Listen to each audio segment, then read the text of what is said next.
আগের দিনকে পুরো ননস্টিকে রান্না করেছিলাম মাটনটা। এত সুন্দর হয়েছিল তো আমার বরমশাইয়ের আবদার যে আরেকদিন নাকি সে ওইভাবেই খাবে। তো তার জন্য আরকি তোড়জোড় শুরু করে দিলাম। মাটনটাকে ভালো করে ধুয়ে রসুন, আদা, কাঁচা লঙ্কা, অনেকটা টক দই নিয়ে ভালো করে মিক্স করে নিয়েছি। পুরো বাটা মসলাটা এবার দিয়ে নেব। এরপরে প্রয়োজন মতো লবণ, হলুদ গুঁড়ো, কাশ্মীরি লাল লঙ্কার গুঁড়ো, ভাজা জিরে ধনে গুঁড়ো দিয়ে মাখিয়ে নেব।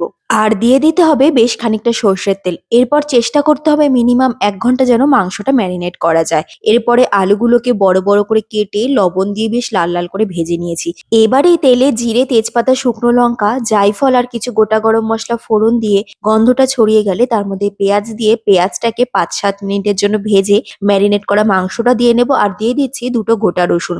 এবারে সবকিছু ১০ মিনিটের জন্য নাড়াচাড়া করে ঢাকনা চাপা দিয়ে একদম লো ফ্লেমে রেখে দেবো ৪০ মিনিটের জন্য। ৪০ মিনিট পরে এসে নাড়াচাড়া করে আবার ঢাকনা চাপা দিয়ে ২০ মিনিটের জন্য রেখে দেবো। তারপরে ভাজা আলু আর গরম জল দিয়ে আবার একটু নাড়াচাড়া করে ঢাকনা চাপা দিয়ে আবার রেখে দেবো ২০ থেকে ২৫ মিনিটের জন্য। তারপরে একদম শেষে গরম মসলা দিলেই আমাদের মাংসটা রেডি। এরপরে কি বলতো, যে কোনো রান্না যদি রান্না করার পরে প্রায় ০.৫ ঘন্টা থেকে ৪০ মিনিট রেখে দেওয়া যায় তাহলে রান্নাটার মধ্যে মসলাটা ভালোভাবে ঢুকে যায়। কিন্তু আজকে আমাদের হাতে একদমই সময় ছিল না, তাই সাথে সাথে আমরা খেতে বাধ্য হয়েছিলাম। কিন্তু তারপরেও দেখো মাংসটা কতটা নরম হয়েছে। চলো টাটা, বাই বাই।